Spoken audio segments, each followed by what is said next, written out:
Good question. I think the most important thing is that formally allowing time and resource for networks.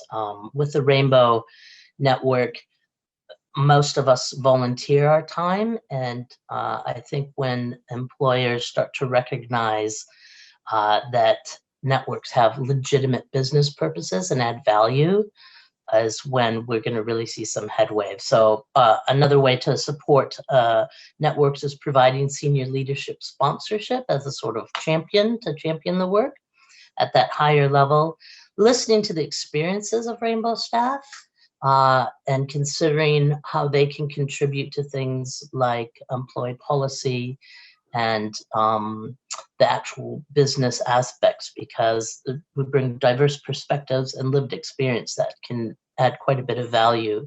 So valuing it by offering resources and time for staff, and that senior leadership level of sponsorship, and actually listening and taking feedback from the employee-led networks.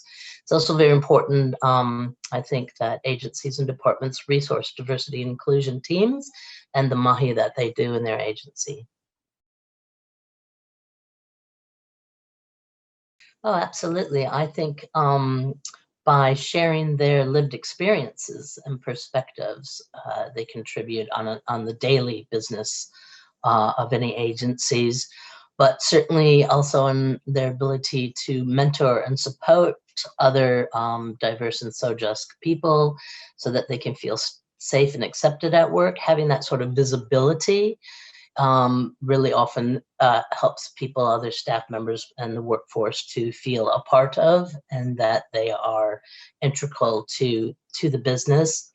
And also, I think the Rainbow employees are able to support their allies to continue to learn and better understand the different experiences, and that their own investing in the business and the building and creating that sense of community. So having a sense of community, being able to see yourself, having that sort of mentorship and support are really critical. And I think that when you have a really diverse group, such as the Rainbow communities, you get all that variant in perspective and experience and ideas. And I think that that adds a great amount of value to any agency. And also, I would say that when people feel valued and able to be themselves at work, that helps everyone in the workplace, the entire team, have that sort of synergy and that ability to feel comfortable. They know each other better, they work better and more cohesively as a team. So by being your authentic self in the workplace, you encourage other people to be their authentic self, and that just contributes to that sort of team spirit and that collective, collaborative working environment. Another thing that Rainbow members can contribute is their actual input into business-related work, such as how to write inclusive letters to customers, providing feedback on policies and guidelines, and giving that real life lived experience perspective that can be woven into recruitment processes and the whole journey of someone through their time in a workplace.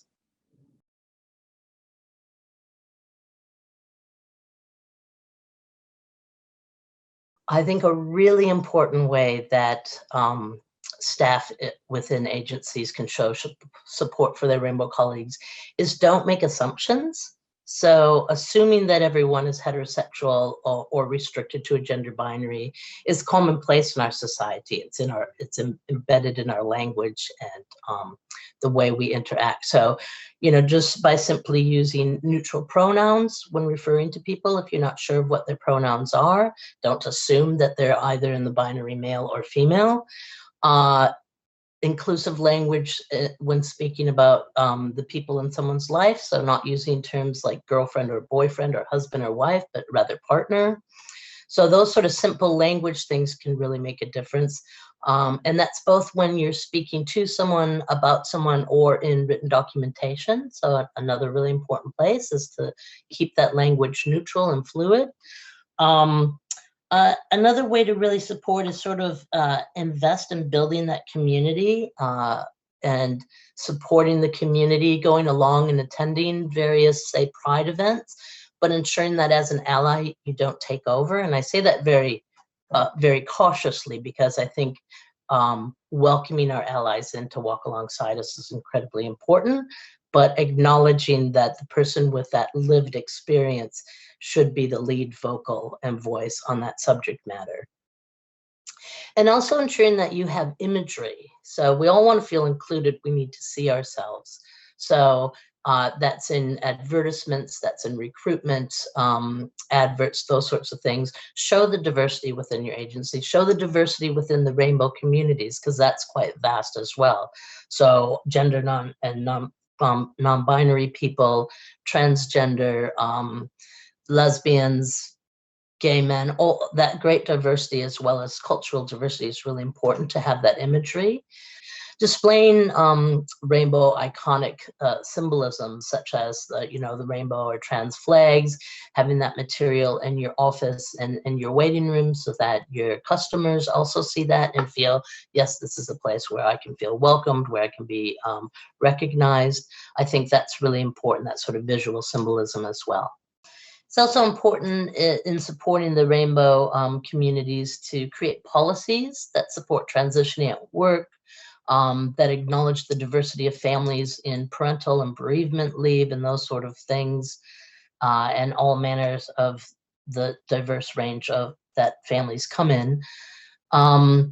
Having your business accredited by Rainbow Tick or a similar sort of accreditation process, where they actually come in and check your policies and do training and work alongside your staff, and the decision makers on how to make it a more inclusive and diverse workplace. And I think a huge one, and I'm big on this because I am a facilitator and trainer by trade, is training and facilitation. So running trainings for your workforce that actually are kind of almost a Rainbow 101, because usually I find where people make assumptions or operate in that heteronormative and gender bias aspect is because that's how we are socially geared and raised, and that's where our unconscious biases sit. So having some form of unconscious bias training or consciousness awareness training, helping people to understand the rainbow communities, some of the complex issues that are faced by our communities. So another important way that rainbow communities and networks contribute to a workplace is bringing people together to have a kōrero, to have a discussion on what the issues are. So the CARN conference, which is the cross-agency rainbow network, which is across all the public service sector, is holding its second such conference at Parliament at the end of March. And that's an opportunity to bring decision makers from across the government agencies together with people from the communities to have that kōrero about what works, what's not working, and how we can all do better to create safe and inclusive places. Yeah, I'd like to encourage everyone to consider being a good ally to the rainbow communities, taking part in activities, supporting any mahi that they might be working on to the people that are the decision makers, to get along and support that, for them to have initiatives and hold space, I guess, really is quite important. So being a good ally is just standing alongside, being open-minded, being welcoming, and treating everybody equitably.